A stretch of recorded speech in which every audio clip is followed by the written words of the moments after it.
Bonjour à tous. J'espère que vous allez bien. Nouvelle année qui commence. Une nouvelle année qui commence, ça veut dire une nouvelle session de cours bibliques. Et ce matin, j'aimerais prendre le temps de vous présenter les cours qu'on va vous offrir, qui vont commencer dès dimanche prochain, le 21 janvier. Et pour nous, la nouvelle session de cours bibliques, c'est important. Mais vous savez, pour ceux qui sont... Ça fait plusieurs années que vous venez à l'Église ici, on aime avoir les cours bibliques. Et il y a une raison pour ça. C'est parce que le Seigneur nous encourage à nous édifier, à grandir dans la connaissance de sa parole, puis à connaître les Écritures. Et j'aimerais juste commencer en vous lisant un passage qui nous motive, nous comme Église, à avoir des cours bibliques, session après session, année après année, même des fois des cours qui reviennent, mais des nouveaux cours aussi. Et c'est dans Éphésiens au chapitre 4. Éphésiens au chapitre 4, à partir du verset 11, l'apôtre Paul dit à l'Église d'Éphèse, « Il a donné les uns comme apôtres, les autres comme prophètes, les autres comme évangélistes, les autres comme pasteurs et docteurs, pour le perfectionnement des saints en vue de l'œuvre du ministère et de l'édification du corps de Christ, jusqu'à ce que nous soyons tous parvenus à l'unité de la foi et de la connaissance du Fils de Dieu, à l'état d'homme fait, à la mesure de la stature parfaite de Christ. Ainsi, nous ne serons plus des enfants flottants et emportés à tout vent de doctrine par la tromperie des hommes, par leur ruse dans les moyens de séduction, mais en professant la vérité dans l'amour, nous croîtrons à tous égards en celui qui est le chef, Christ. C'est de lui et grâce à tous les liens de son assistance que tout le corps, bien coordonné et formant un solide assemblage, tire son accroissement selon la force qui convient à chacune de ses parties et s'édifie lui-même dans l'amour. Et la raison pourquoi on enseigne la parole de Dieu, qu'on veut continuer d'enseigner la parole de Dieu, c'est parce qu'on a tous besoin de grandir à la stature parfaite de Christ. On a tous besoin d'être édifiés ensemble et d'être affermis dans la parole de Dieu parce qu'il y a des faux enseignements, il y a des fausses doctrines. Il y a notre culture qui nous influence et on veut, en plongeant nos regards dans la parole de Dieu, être formés, laisser Jésus lui-même nous parler pour qu'on puisse être des disciples qui grandissent à la gloire de Dieu. Et cette session, encore une fois, plusieurs cours que j'aimerais prendre le temps de vous présenter ce matin. Premièrement, notre pasteur Yannick Étier va continuer avec toute l'équipe de leaders jeunesse à enseigner un cours à la jeunesse. Et le cours va s'intituler « Hollywood, Anheims », je pense qu'on le dit en anglais, et « Évangile ». Et donc, ce cours-là va être spécialement pour les jeunes. Et le cours traite particulièrement de plusieurs histoires auxquelles on est intéressé. On lit des romans, on écoute des émissions sur Netflix, on suit des séries télévisées et on a une soif d'histoire, de rebondissements, de toutes sortes d'entendre des histoires. Et en réalité, lorsqu'on regarde ces histoires-là, elles font toutes écho à un récit, le récit de l'histoire de Dieu. Et en regardant à travers les différents peut-être émissions ou les différents romans qui circulent auprès des jeunes, l'équipe va enseigner et démontrer qu'à derrière tout ça, il y a une grande histoire. Et une histoire dans laquelle Dieu se révèle pour venir réellement satisfaire le cœur des êtres humains, les passions, les aspirations. Donc, tous les jeunes de 12 à 17 ans, vous êtes invités dès la semaine prochaine à venir rencontrer votre belle équipe de leaders qui vont vous conduire dans cette belle étude-là. Et on a des cours aussi qui sont essentiels à l'Église de l'Espoir, nos cours de base qu'on donne à session après session. Et cette session, encore une fois, on a le cours de préparation au baptême qui s'adresse à ceux qui ont placé leur foi en Jésus-Christ pour leur salut, pour être sauvés, pour recevoir la vie éternelle et qui sont en processus de se faire baptiser. Donc, notre pasteur Luigi Pugliese, accompagné de Danny Gosselin, vont enseigner ce cours. Et si vous êtes dans cette situation-là, on vous invite dès dimanche prochain à venir au cours de préparation au baptême. On a aussi, après la prochaine étape, après être fait baptiser, on devient membre officiellement de l'Église. à travers le cours de l'Église de l'Espoir, pour le cours pour devenir membre, qui est enseigné par un de nos pasteurs en formation, Joël Neves.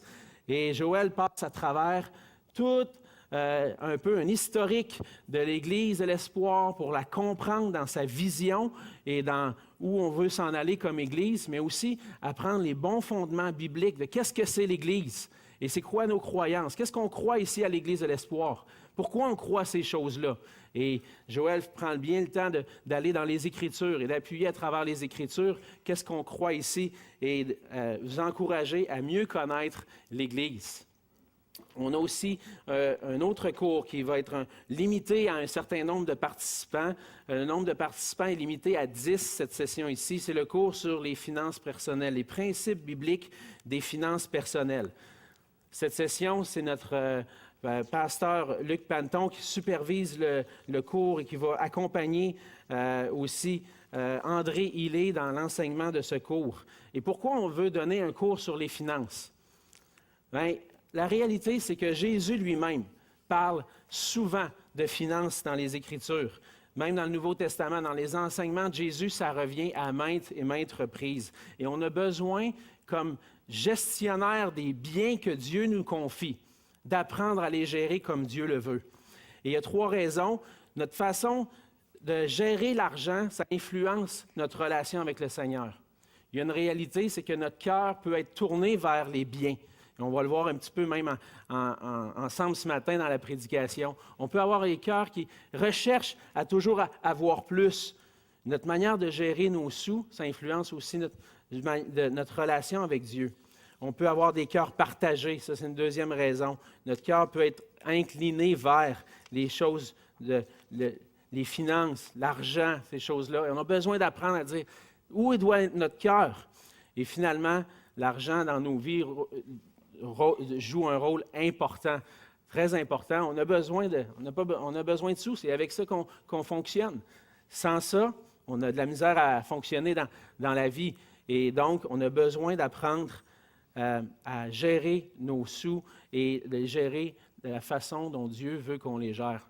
Le Seigneur nous encourage à faire toutes choses pour sa gloire et je pense que même dans le domaine des finances personnelles, on peut grandir dans ça et apprendre à honorer Dieu. Et donc, ce cours est extrêmement utile pour ceux qui veulent grandir, qui, des fois, peuvent avoir de la difficulté parfois, ou même ceux qui le gèrent bien, mais qui aimeraient faire plus pour Dieu à travers leurs finances.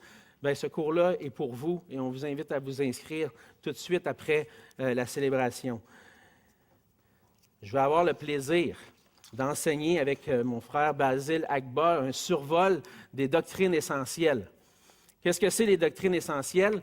Ou un cours de théologie systématique, si vous voulez, un autre terme pour l'utiliser. Qu'est-ce que c'est exactement? C'est qu'on cherche à travers l'ensemble des Écritures à regrouper les enseignements de la Bible sous différents thèmes. Par exemple, le thème de la révélation de Dieu, le thème de Dieu, la personne de Dieu, Jésus, le Saint-Esprit, l'Église, tous ces grands thèmes-là, c'est des thèmes de théologie. Et à travers tout l'ensemble des Écritures, on veut comprendre ces différents thèmes-là pour se construire une théologie, une façon de penser qui sont le fondement de qu'est-ce qu'on vit en réalité. Notre théologie influence notre façon de vivre. Lorsqu'on a une façon de penser sur Dieu, ça influence notre façon de vivre pour Dieu. Et ce qu'on va faire ensemble, c'est qu'on va passer à travers toutes les doctrines essentielles pendant la prochaine session. Et ça va être un plaisir pour moi de pouvoir enseigner avec Basile et de pouvoir aller un peu plus en profondeur dans les Écritures avec les doctrines. Un nouveau cours, et un cours qui a déjà été enseigné en fait, mais qu'on ramène depuis, ça fait quelques années qu'il n'a pas été enseigné. C'est un cours, encore une fois, de théologie. Mais là, on va aller un petit peu plus loin dans un sujet particulier, c'est le cours de Christologie. Qu'est-ce que c'est la Christologie? C'est la doctrine de Jésus-Christ. Alors, ça va être notre frère Stéphane Rondeau qui va enseigner le cours de doctrine de Christologie. Et là, plutôt que de faire un survol de doctrine, là, ça va être de puiser encore plus en profondeur dans ce cours, dans ce sujet-là.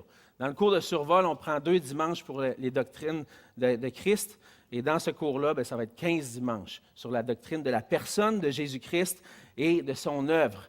Et donc, toutes les questions qui sont liées à la divinité de Jésus, sa personne, son incarnation, l'union de deux natures en une personne, deux natures, un Dieu et homme en même temps. Toutes ces questions-là, parfois, peuvent être difficiles à comprendre, on va aller plus en profondeur dans les Écritures pour les comprendre et aussi comprendre davantage l'œuvre de Jésus-Christ accomplie dans son ministère et dans les trois offices de prophète, prêtre et roi. Et là, vraiment, c'est d'aller en profondeur dans ce sujet-là. Et juste pour vous mentionner, notre frère Stéphane va commencer son cours le 28. Donc, la semaine prochaine, ça ne commence pas immédiatement. Son cours, ça va être le 28 janvier. Et aussi, on a les groupes de prière pour les dames et le groupe de prière pour les hommes qui vont continuer. Et si vous avez à cœur pendant cette session de prendre peut-être une pause des cours bibliques, bien, je vous encourage à aller prier. Prenez pas congé le dimanche matin à 9 h. Si vous dites, j'ai reçu pas mal, puis j'ai besoin d'apprendre à mettre en pratique ce que j'ai appris, bien, venez prier avec les dames, venez prier avec les hommes. Prenez le temps de mettre à part ce temps-là pour le Seigneur et de venir ensemble en Église, être rassemblés à 9 h, soit dans l'enseignement ou soit dans la prière. Et c'est ce qu'on vous invite à faire dès la semaine prochaine, le 21. Donc, j'espère que ça vous encourage et je veux vous encourager à venir, à être nourris de la parole de Dieu pour qu'on puisse grandir ensemble dans notre désir de glorifier notre Dieu. Sur ça, je vais inviter mon frère Stéphane Rondeau qui va venir nous faire la lecture du passage de ce matin. La semaine dernière, on a vu avec notre pasteur Miguel l'importance de s'asseoir aux pieds de Jésus pour pouvoir l'entendre, pour pouvoir l'écouter. Et comment on écoute le Seigneur Jésus, c'est à travers sa parole. Et ça, c'est souvent en début d'année, on parle de l'importance de la lecture de la parole, l'importance de recevoir l'enseignement de Dieu, mais aussi, on veut rappeler l'importance de la prière. Et ce matin, on va voir ensemble particulièrement comment on peut grandir dans notre vie de prière cette année. Si on veut grandir dans notre vie de prière, on peut grandir dans différents aspects. Et ce matin, on va voir un aspect en particulier, la prière pour recevoir les Écritures et obéir à la voix du Seigneur. Et c'est ce qu'on va voir ensemble ce matin dans le psaume 119. Ce ne sera pas tout le psaume qu'on va lire ce matin. On va simplement voir une partie du psaume, sinon on va passer la journée ici. Et je vais inviter mon frère Stéphane à faire la lecture du passage.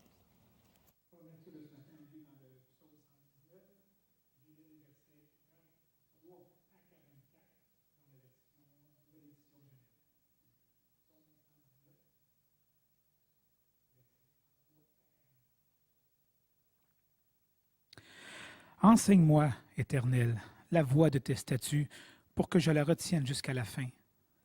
Donne-moi l'intelligence pour que je garde ta loi et que je l'observe de tout mon cœur. Conduis-moi dans les sentiers de tes commandements, car je l'aime. Incline mon cœur vers tes préceptes et non vers le gain.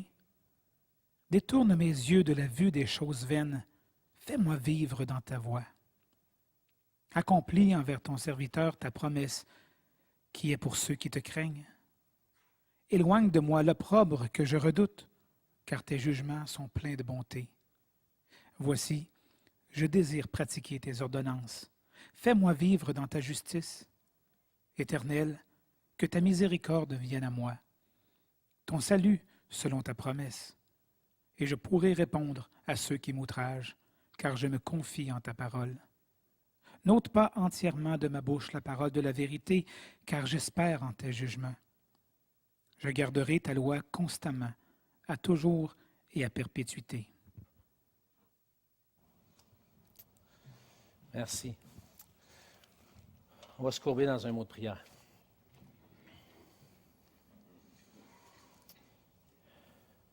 Seigneur notre Dieu, si on est rassemblés ensemble ce matin, c'est parce que on veut venir à toi.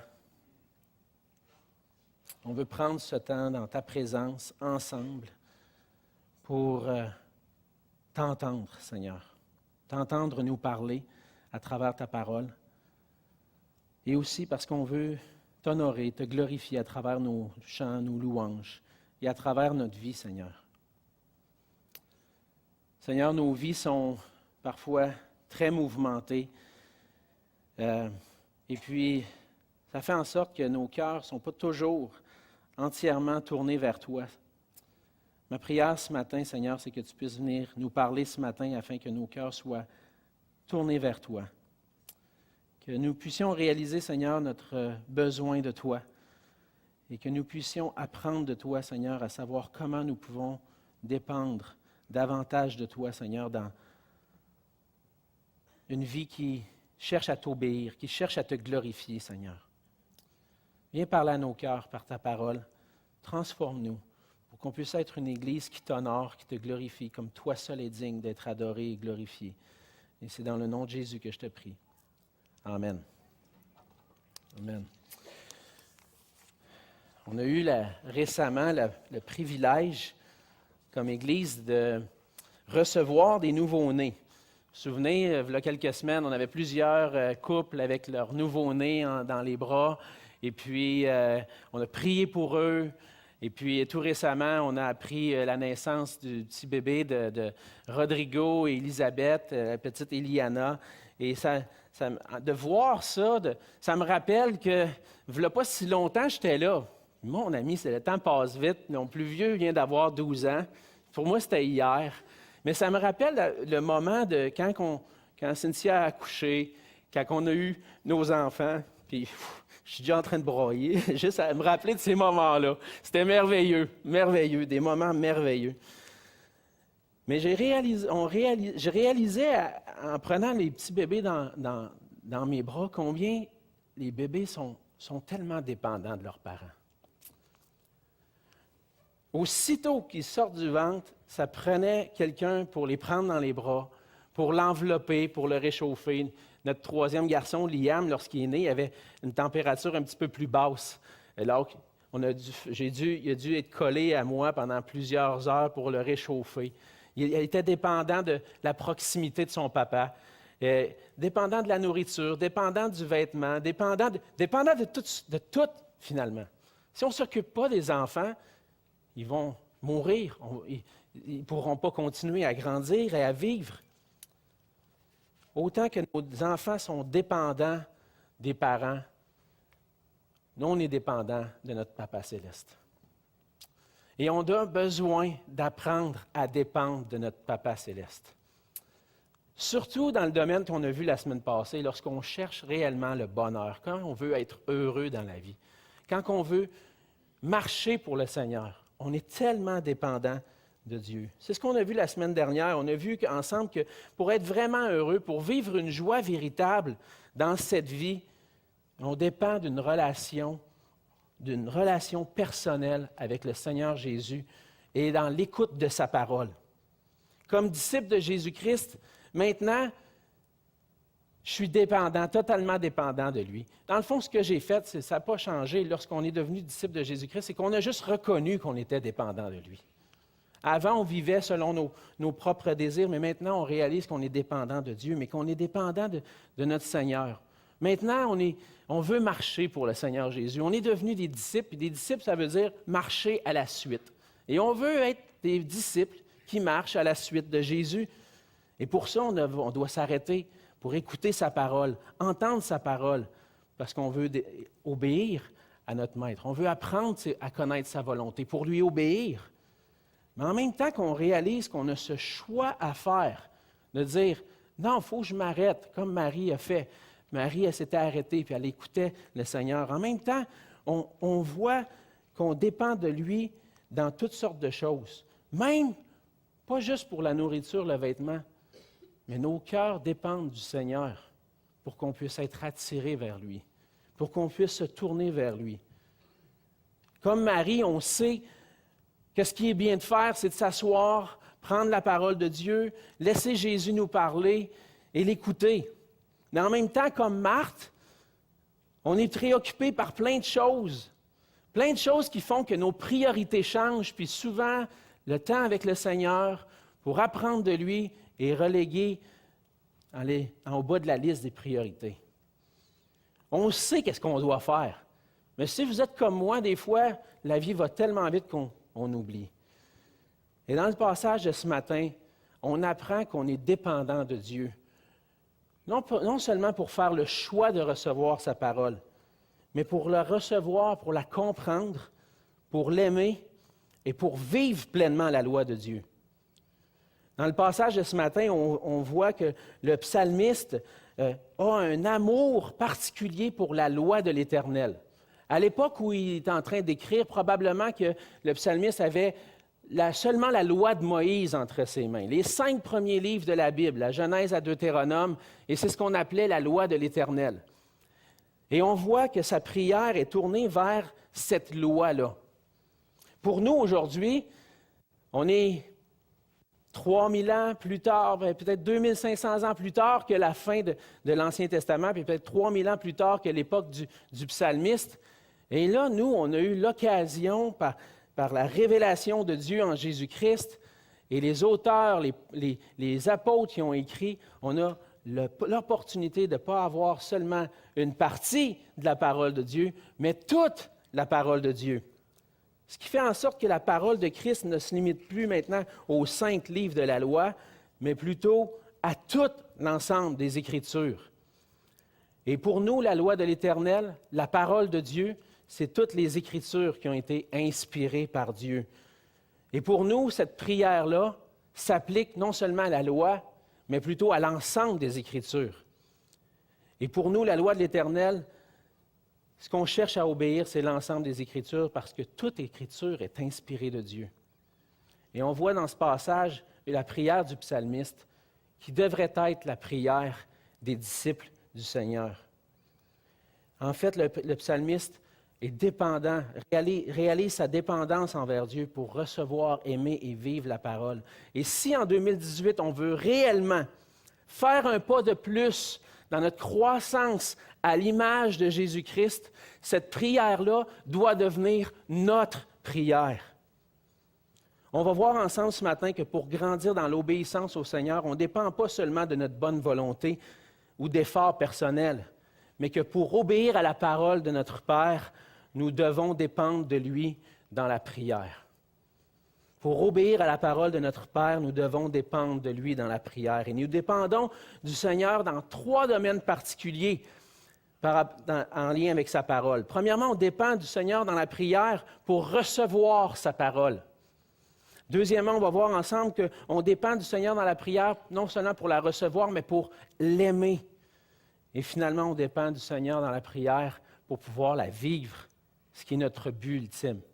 C'est ce qu'on va voir ensemble ce matin. Si vous pouvez retenir ça, on dépend du Seigneur pour recevoir, aimer et vivre la parole de Dieu. On voit dans les versets 33 à 44 qu'on dépend de notre Père pour recevoir instruction et sagesse. Le psalmiste se tourne vers Dieu en disant « Enseigne-moi, Éternel, la voie de tes statuts pour que je la retienne jusqu'à la fin.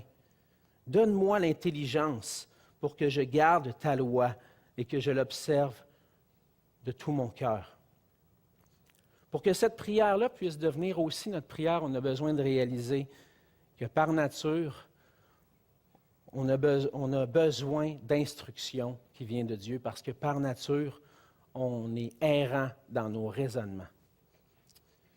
Par nature, à cause du péché, on est rebelle au Seigneur et à sa parole.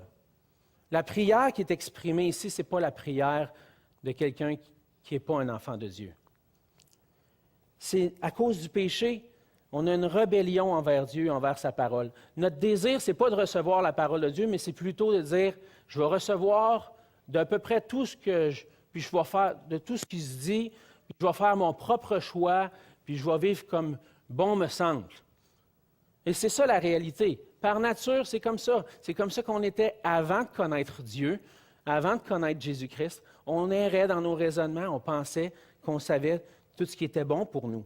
On avait rejeté la souveraineté de Dieu dans nos vies. Et on était rebelles à la parole de Dieu.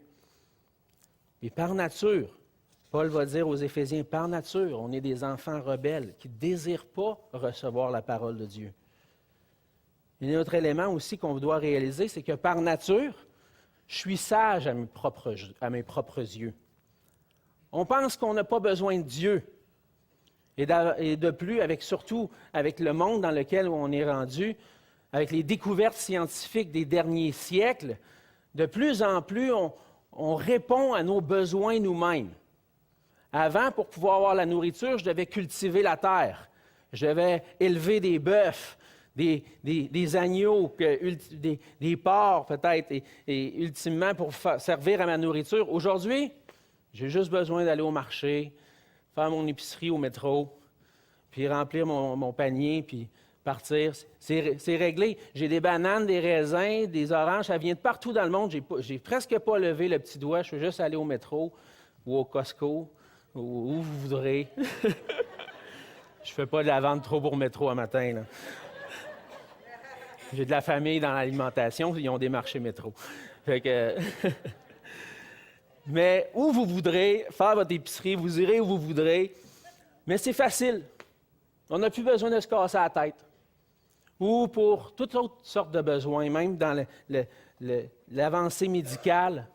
On a un petit bobo, on va voir le médecin, signe un petit papier, tiens, on va régler ça, mon ami, une petite pilule, et voilà, c'est réglé. On est de moins en moins dépendant du Seigneur pour nos besoins. Et à cause de l'avancée de la technologie, de la science, on a tendance à croire qu'on sait tout, puis qu'on est sage à nos propres yeux et donc pas besoin du Seigneur. Mais ce qu'on doit réaliser aussi, c'est que par nature, on est frappé d'aveuglement spirituel. C'est ce que l'apôtre Paul dit. Tous ceux qui ne connaissent pas Dieu ont l'intelligence obscurcie. Ils sont étrangers à la vie de Dieu à cause de l'ignorance qui est en eux, à cause de l'endurcissement de leur cœur. On est rebelle à Dieu, on est sage à nos propres dieux. Et Paul nous dit pourquoi? C'est parce qu'on a notre intelligence obscurcie. On est dans les ténèbres intellectuellement. On pense tout savoir, mais on ne connaît pas tout. Et ceux qui ne croient pas à l'Évangile sont aveuglés par le diable. 2 Corinthiens 4:4, pour ceux qui veulent le noter. Il y a un voile qui est jeté sur notre cœur pour nous empêcher de comprendre l'Évangile, de comprendre la parole de Dieu, dans 2 Corinthiens 3:15. Pour qu'on puisse devenir des enfants de prière, on a besoin de réaliser qu'on est par nature rebelle à la voix du Seigneur.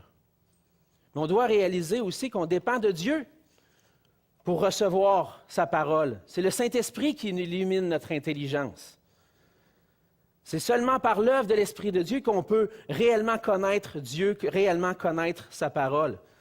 Et on a besoin d'être enseigné, non seulement pour connaître, parce que ça, même ceux qui ne sont pas au Seigneur ou qui ne connaissent pas Dieu peuvent avoir de la connaissance. Dans le monde théologique, il y a bien des scientifiques ou des théologiens qui connaissent des choses sur Dieu, mais qui ne connaissent pas Dieu réellement. Et pour ça, ça prend l'illumination de l'Esprit de Dieu. Et on est dépendant de Dieu parce qu'on est dépendant de son Esprit pour recevoir sa parole. Il ne suffit pas de connaître des choses sur Dieu. Connaître, simplement, ça n'a pas d'influence sur ma vie.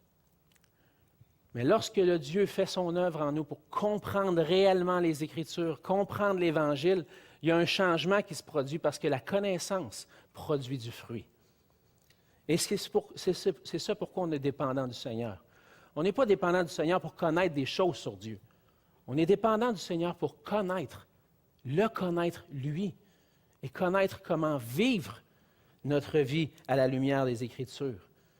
Et on voit dans ce passage que le psalmiste reconnaissait qu'il avait besoin d'être enseigné par la parole, d'être enseigné par le Seigneur. Et il se tourne vers le Seigneur pour recevoir. Il réalise lui-même son aveuglement spirituel si Dieu n'est pas là. Dans le verset 18, il prie « Ouvre mes yeux pour que je contemple les merveilles de ta loi. » Pour que ce ne soit pas juste comme des paroles sur des pages, mais pour que je puisse les contempler, pour que ça puisse avoir un effet sur ma vie. Et c'est le désir du psalmiste, c'est que la lumière puisse briller dans son cœur pour contempler combien la parole de Dieu est riche et pour qu'il puisse la recevoir. Le Saint-Esprit, c'est celui qui nous donne l'intelligence non seulement pour comprendre la parole de Dieu, mais qui nous donne aussi la sagesse pour la mettre en pratique. Dans l'apôtre Paul dit aux Éphésiens, dans Éphésiens 1, il dit « Je ne cesse de rendre grâce pour vous. Je fais mention de vous dans mes prières afin que le Dieu de notre Seigneur Jésus-Christ, le Père de gloire, vous donne un esprit de sagesse et de révélation dans sa connaissance, qu'il illumine les yeux de votre cœur. » Et illuminer les yeux du cœur pour saisir la grandeur de Dieu et la puissance qu'il a manifestée en Jésus-Christ. Et voyez ici que ce n'est pas seulement les non-croyants qui ont besoin de recevoir l'illumination du Saint-Esprit, mais que même les croyants, même ceux qui ont cru en Jésus-Christ, ont besoin d'être illuminés par l'Esprit Saint pour comprendre les Écritures et pour pouvoir avoir la sagesse pour les mettre en pratique. Et pour ça, pour que cette prière-là du psalmiste devienne une réalité dans nos vies, on a besoin de développer une attitude d'humilité. Et reconnaître que je ne connais pas tout et que c'est le Seigneur qui m'enseigne. Comme disciples de Jésus-Christ, on est toujours sous l'influence du péché. Le Seigneur nous a délivrés de nos péchés à la croix lorsqu'on a placé notre foi en lui, mais même si nos cœurs ont été transformés pour qu'on change d'être rebelle à Dieu pour aimer Dieu et vouloir recevoir sa parole, le péché est toujours là pour nous influencer, pour attirer nos cœurs loin du Seigneur. Et on a besoin d'humilité, de reconnaître que je ne suis pas aussi sage que je le pense. De reconnaître que je ne sais pas tout encore, puis que j'ai besoin d'apprendre la parole de Dieu. Le Proverbe 3, les versets 5 à 7, plusieurs reconnaissent ce verset. Mais ça nous rappelle combien on a besoin de la sagesse qui vient de Dieu par sa parole. Il dit « Confie-toi en l'Éternel de tout ton cœur et ne t'appuie pas sur ta sagesse. Reconnais-le dans toutes tes voies et il aplanira tes sentiers. Ne sois point sage à tes propres yeux. Crains l'Éternel et détourne-toi du mal. » Je ne suis pas sage à mes propres yeux. Je ne devrais pas être sage à mes propres yeux. Je ne devrais pas dire « Ah, je connais tout déjà. » Non, parce que j'ai beaucoup à apprendre. Et la bénédiction du Seigneur est pour ceux qui réalisent leur besoin de connaître Dieu davantage et leur dépendance envers Dieu pour le connaître davantage. L'humilité, c'est de reconnaître notre besoin de recevoir l'instruction du Seigneur et sans ça, je peux pas vivre. Jean Calvin, sur son commentaire dans ce psaume, il dit « Ce sont non seulement les apprentis ou les ignorants qui ont besoin d'instruction, mais aussi les plus expérimentés, afin qu'ils ne cessent d'aspirer à de plus grands progrès. » Si je veux grandir à l'image de Christ, si je veux progresser dans mon désir et dans la façon de vivre à la gloire de Dieu, j'ai besoin de réaliser que j'ai besoin de la parole de Dieu. Si je vais vous poser une couple de questions juste pour... Est-ce que c'est possible d'arriver à comprendre Dieu et sa volonté parfaitement? Qui peut se vanter que moi je connais Dieu, je le connais dans tous ses attributs, dans toute sa personne, dans toutes ses œuvres, je le connais, je suis rendu l'expert théologien. Qui peut se vanter de ça? C'est fait. Je connais tout. On va passer l'éternité à contempler sa face et à découvrir ses merveilles. Je ne suis pas rendu là. On n'est pas rendu là. Puis on a besoin de recevoir l'instruction pour le connaître. Mais le but de l'instruction, ce n'est pas seulement pour remplir notre connaissance, mais le but du psalmiste, c'est d'obéir. On a besoin que l'Esprit vienne faire son œuvre en nous, pas seulement pour apprendre, mais pour apprendre à la mettre en pratique. Et on a besoin de la sagesse. Encore une fois, Jean Calvin, il résume la prière du psalmiste. Il dit, « Seigneur, il m'est nécessaire que je sois souvent enseigné, de peur que je ne défaille, mais que je regarde toujours à mon but, car tu me commandes de courir en ta course jusqu'à la mort. Or, cette constance-ci ne se trouvera point en moi, si tu ne m'enseignes journellement. Et pourtant, si tu me guides, je serai toujours au guet et ne détournerai point mes yeux de ma fin ou de mon but. » La prière du psalmiste est bien résumée ici. J'ai besoin de constance. J'ai besoin d'être affermi dans ma marche avec Dieu. J'ai besoin de continuer de grandir et où je vais puiser cette connaissance-là, c'est dans la parole. Donc, on est dépendant de notre Père. Et cette prière-là, des versets 33 et 34, doit être dans nos cœurs pour recevoir les instructions et la sagesse. Deuxièmement, on dépend aussi du Seigneur pour connaître non seulement sa volonté, mais pour aimer sa parole. Nos cœurs peuvent avoir des désirs partagés, c'est ce qu'on voit dans les versets 35 et 36. Le psalmiste dit « Conduis-moi dans les sentiers de tes commandements, car je l'aime. Incline mon cœur vers tes préceptes et non vers le gain. » Non seulement notre intelligence, par nature, on pense tout savoir, mais par nature, nos cœurs sont tournés vers d'autres choses que Dieu.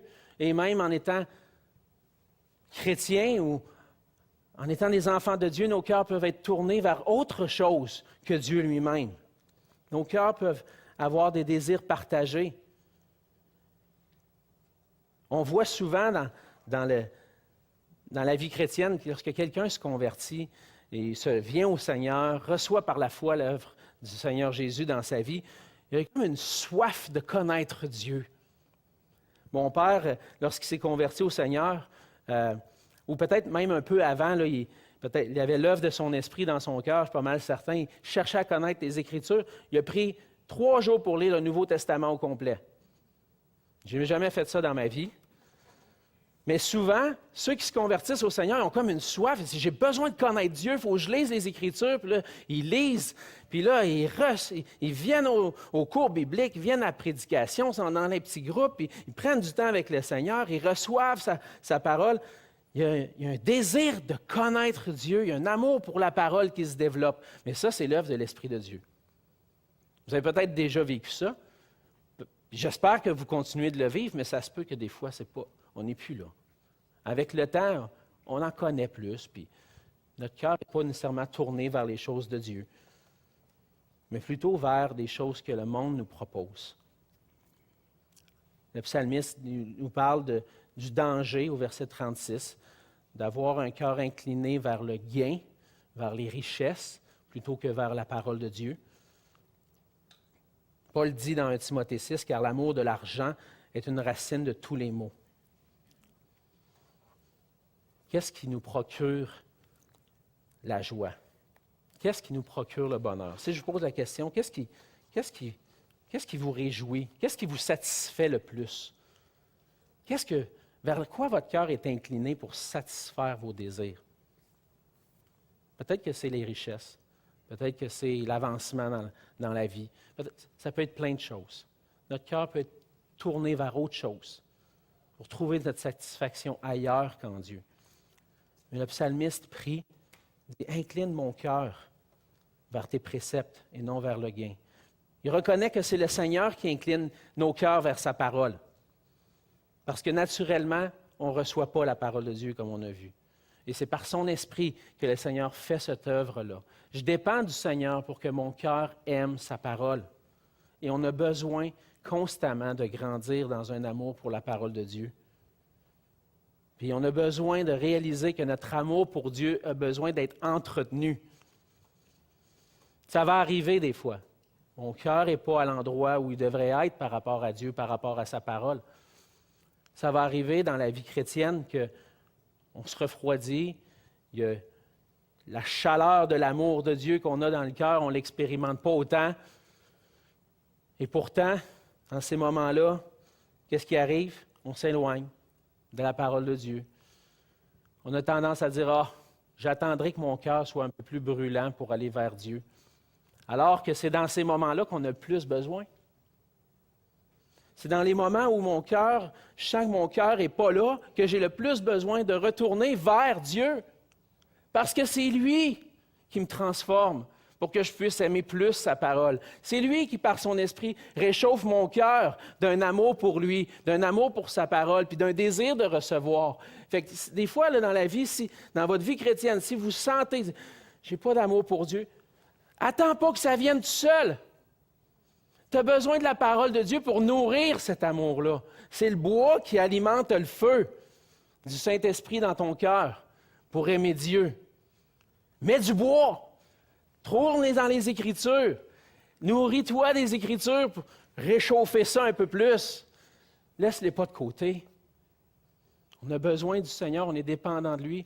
On dépend de son esprit, mais son esprit ne travaille pas sans la parole de Dieu. Il ne faut pas attendre d'avoir une révélation. Est ici la révélation. Ouvrons les Écritures. Laissons-nous parler par le Saint-Esprit qui parle à travers les Écritures et qui nous transforme à travers elles. Et on a besoin de réaliser que cet amour pour Dieu a besoin d'être entretenu, a besoin d'être alimenté. Il va être alimenté comment? À travers la parole de Dieu. On réalise que l'amour pour Dieu, le Seigneur Jésus l'entretenait. Dans Jean 4, au verset 34, Jésus dit « Ma nourriture est de faire la volonté de celui qui m'a envoyé et d'accomplir son œuvre. » Jésus, c'est l'exemple parfait de celui qui voulait se nourrir de la parole, nourri d'un amour pour Dieu, pour accomplir la volonté de Dieu. Et lorsqu'on regarde Jésus dans les évangiles, souvent Jésus se prenait du temps à l'écart pour prier, pour puiser dans la parole de Dieu et pour prier le Père pour qu'il puisse le diriger dans son ministère, dans sa vie sur la terre. Jésus était dépendant du Père. J'ai besoin, moi, encore plus, d'être dépendant de mon Père céleste pour aimer sa parole. On peut résumer la prière dans les versets 36-37 de cette façon. « Seigneur, je suis facilement distrait par toutes sortes de choses de ce monde. Mon cœur est incliné vers toutes sortes de choses. Incline mon cœur vers ta parole. J'aime ta parole. Aide-moi à l'aimer toujours plus d'un amour ardent et débordant. » On a besoin de dépendre du Seigneur pour aimer sa parole, puis désirer de tout notre cœur accomplir sa volonté. C'est la deuxième chose pour laquelle on est dépendant de notre Père. Troisième chose, c'est qu'on est dépendant de notre Père pour vivre sa parole et continuer à marcher, continuellement marcher dans sa justice. C'est ce qu'on voit entre autres dans les versets 37 à 40, plus particulièrement au verset 37 et 40. « Détourne mes yeux de la vue des choses vaines. Fais-moi vivre dans ta voie. Voici, je désire pratiquer tes ordonnances. Fais-moi vivre dans ta justice. Fais-moi vivre. » C'est la prière du psalmiste. « Je veux vivre pour toi, Seigneur. J'ai besoin de toi. » Pas juste pour recevoir la parole, puis l'aimer, puis j'aime la parole. Ah, c'est le fun, j'ai un bon temps avec Dieu. Non, je veux vivre cette parole-là. Je ne veux pas qu'elle reste sans porter de fruit dans mon cœur. Je veux qu'elle produise du fruit. Je veux que la gloire de Dieu paraisse à travers une vie d'obéissance au Seigneur Jésus. C'est ça le désir du psalmiste. Fais-moi vivre dans ta voie. Fais-moi vivre dans ta parole. Et c'est ça l'objectif principal. Notre objectif, c'est d'obéir. Le psalmiste le répète plusieurs fois dans le psaume. Au verset, puis je le mentionne entre autres dans les versets 37 à 40, mais remarquez que c'est imprégné dans toute cette section-là. Et lorsqu'on lit le psaume 119, c'est imprégné dans le psaume au complet, le désir d'obéir à la parole de Dieu. Dans notre passage de ce matin, il prie au verset 33, « Enseigne-moi », parce qu'il veut retenir les statuts de l'Éternel jusqu'à la fin. Il veut obéir, il veut persévérer dans l'obéissance. Il veut garder la loi et l'observer de tout son cœur, verset 34. Il veut être conduit dans le sentier des commandements de Dieu, verset 35. Il veut vivre dans la voie du Seigneur, verset 37. Il veut vivre dans la justice de Dieu. Tout ça pour vous dire, le but, ce n'est pas juste de recevoir, le but, c'est l'obéissance. Ce qui anime ma prière, de recevoir puis de vouloir aimer, c'est parce qu'il y a un désir d'obéissance aussi. Un désir d'obéir à la parole de Dieu. Et au verset 37, il voit qu'il y a la possibilité, comme on a vu, que notre cœur soit incliné ailleurs, mais aussi que nos yeux soient détournés vers autre chose. Parfois, notre cœur, on veut lire la parole, on veut prendre du temps avec le Seigneur, on veut recevoir de lui, mais on est distrait par toutes sortes de choses. Les jeunes, les plus jeunes, ça peut être les jeux vidéo. Y en a-tu qui aiment ça, jouer les jeux vidéo? Nathan dit « ouais ». Moi, je te connais. Oui, t'aimes ça. Oui, hein, Émeric aussi. Hein, les jeunes, ils aiment ça jouer aux jeux vidéo. Ils aiment ça jouer à Minecraft. Puis la première affaire qu'ils pensent le matin quand ils se lèvent, c'est quoi? Minecraft! C'est-tu vrai, ça? Ça arrive. Mais même nous autres, la première affaire quand on se lève le matin, c'est pas toujours « Ah, je vais aller prendre un bon temps avec Dieu. » Non, je vais aller faire un bon café, je vais me réveiller pour commencer. « Ah, putain, je vais ouvrir le journal. » C'est l'heure de partir. Et voilà. Les priorités ont changé. On peut avoir aussi arrivé le soir, puis là, je suis fatigué. Fait que je vais écouter une petite série sur Netflix ce soir. Juste un épisode. Quand tu embarques là-dessus, hein? 1, 2, 3, 4. Hey, il est minuit, il faut jamais me coucher, là. Je l'ai déjà vécu, là. Hein? Je ne dis pas ça comme si c'était étranger. Non, notre cœur est détourné, distrait par toutes sortes de choses. Ça fait que finalement, mon cœur n'était pas là. Je n'ai pas pris de temps avec Dieu, je n'ai pas été nourri dans ma foi. Distrait. Réaliser que notre regard peut se tourner vers des choses vaines, qui finalement ne sont pas mauvaises en soi. Je ne suis pas en train de dire écoutez plus Netflix ou écoutez plus de séries à la TV et jouez plus aux jeux vidéo. C'est pas ça que je suis en train de dire. Mais parfois, notre cœur peut être tourné vers là, nos regards tournés davantage vers là que vers Dieu, alors que c'est Dieu qui devrait prendre toute la place, la priorité dans notre vie. Alors, ça se peut. Je le dis parce que ça se peut que tu sois tapé une série sur Netflix puis que tu aies passé toutes les soirées cette semaine à regarder ça, des heures, puis tu n'as pas pris de temps à la parole de Dieu, puis tu n'as pas pris de temps à t'approcher de Dieu. C'est ça que je veux adresser. Ce n'est pas des choses qu'on peut... Il y a du plaisir dans la vie. Je ne veux pas empêcher ça. Choisissons les bons plaisirs.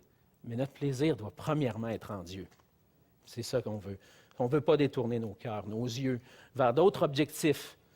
Parce que la vraie bénédiction est pour ceux qui tournent leur cœur vers Dieu. Et les bénédictions, les vraies bénédictions dans la vie, c'est dans une vie qui marche selon la parole de Dieu, dans l'obéissance au Seigneur. Paul énumère un paquet de bénédictions spirituelles dans Éphésiens 1, les bénédictions qu'on trouve en Jésus-Christ. C'est ces bénédictions-là qui vont satisfaire notre âme, qui vont satisfaire notre cœur. Ce n'est pas ce vers quoi nos yeux vont se détourner.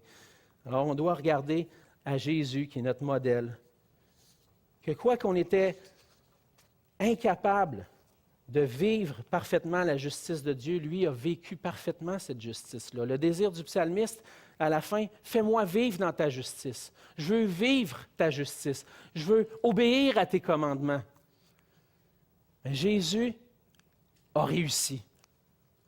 Ce qui était impossible pour moi de faire par nature, Jésus l'a accompli pour moi. Ce qui est impossible pour moi d'obéir parfaitement à la loi de Dieu, Jésus l'a fait parfaitement. De sorte que maintenant, je ne veux pas vivre dans la justice de Dieu dans le but de prendre du galon devant Dieu ou de gagner des mérites pour être plus favorable à Dieu. Non, c'est Jésus qui me rend favorable parce que lui a obéi parfaitement à la loi. Maintenant, je veux vivre dans la justice de Dieu en réponse à ce que Jésus a fait. Pas parce que je veux être plus favorable à Dieu, mais parce que je veux l'aimer puis le glorifier par ma vie. Donc, de loin de moi, être en train de prêcher puis de dire « Lisez votre Bible, aimez Dieu, obéissez, parce que sinon ça va aller mal. » Non. L'enfant de Dieu qui a placé sa foi en Jésus-Christ, il place sa foi dans la justice qui a été accomplie et qui a été pleinement accomplie dans une vie parfaite sur la terre, qui s'est livré en sacrifice à la croix pour nos péchés, qui s'est livré pour nos péchés. À travers ça, la justice de Dieu a été accomplie. Et maintenant, je veux marcher dans la justice de Dieu parce que mon cœur a été transformé, ma vie a été changée. Et maintenant, ce que j'étais, le rebelle à Dieu, je veux obéir à Dieu. On a besoin d'obéir à Dieu parce que notre justice a été accomplie, puis on a besoin de vivre notre justice. Et on dépend de notre Père pour vivre sa parole et continuellement marcher dans sa justice. On veut l'aimer, on veut marcher pour lui, on veut l'honorer. On a vu ensemble ce matin que pour obéir à la parole de notre Père, on doit dépendre de lui dans la prière. La prière que le psalmiste qu'on trouve dans ces versets-là, même dans tout le psaume 119 et dans les psaumes, là, où on parle d'un amour pour la parole, ça devrait être notre prière pour 2018. C'est ma prière pour 2018. Seigneur, fais-moi grandir dans ta parole. Fais-moi grandir à t'aimer davantage. Fais-moi grandir à t'obéir. Je veux ressembler à Jésus. J'ai besoin de toi. Je ne peux pas le faire sans toi. Je vais aller vers toi pour t'écouter et pour que tu transformes mon cœur. Si on veut qu'en 2018, ce soit une année où on va être témoin d'une croissance, pas seulement en nombre dans l'Église, mais d'une croissance spirituelle. C'est beau de voir des gens s'ajouter à l'Église. Je suis content de ça, de voir l'œuvre de l'Évangile se propager, des gens se convertir au Seigneur. L'Église qui grandit par des âmes qui se convertissent, amen. Mais ce n'est pas la seule manière que l'Église peut grandir. L'Église peut grandir spirituellement. Et pour que 2018 soit une année marquée par une croissance spirituelle à l'Église de l'Espoir, on a besoin de prier cette prière-là. On a besoin de mettre du temps à part pour s'asseoir au pied de Jésus, puis que Jésus fasse son œuvre en nous. Pour la plupart d'entre nous, ça ne passera pas du jour au lendemain. Mais on doit travailler ensemble à dépendre davantage du Seigneur, à se tourner vers lui, recevoir sa parole. Êtes-vous prêts aujourd'hui à vous engager à ça? Êtes-vous prêts à dire, ça c'est ma prière? Oui, ça m'a parlé ce matin, puis je veux que ce soit ma prière pour 2018. J'aimerais que ça soit la mienne. Je veux que ce soit la mienne. Et je prie le Seigneur que ce soit la mienne pour cette année. Je prie que ce soit pour la vôtre aussi, pour qu'on puisse grandir ensemble dans l'obéissance à la parole de Dieu et à vivre pour sa gloire. On va se courber ensemble.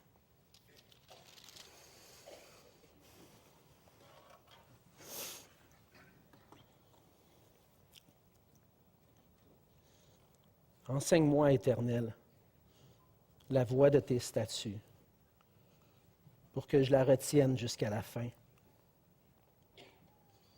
Donne-moi l'intelligence pour que je garde ta loi et que je l'observe de tout mon cœur. Conduis-moi dans le sentier de tes commandements, car je l'aime. Incline mon cœur vers tes préceptes et non vers le gain. Détourne mes yeux de la vue des choses vaines. Fais-moi vivre dans ta voie. Incline mon cœur vers tes préceptes et non vers le gain. Accomplis envers ton serviteur ta promesse qui est pour ceux qui te craignent.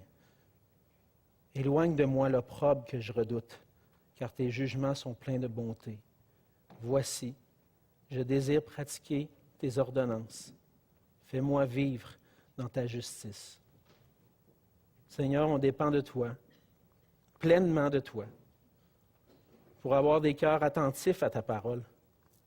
Marie, on l'a vu la semaine dernière, avait choisi la bonne part. Le Seigneur Jésus avait choisi la bonne part aussi en cherchant à faire la volonté du Père. Et Seigneur Jésus, on veut te ressembler. Aide-nous à choisir la bonne part, et non seulement à la choisir, mais à recevoir de toi, à dépendre de toi pour la recevoir, aimer et vivre ta parole. Seigneur, merci pour tout ce que tu as accompli pour nous jusqu'à maintenant dans notre vie, dans notre marche avec toi. C'est ça notre désir, de pouvoir te glorifier, de pouvoir t'obéir, que nos cœurs puissent être tournés vers toi et vivre pour toi, à ta gloire. C'est dans le nom de Jésus qu'on te prie. Amen.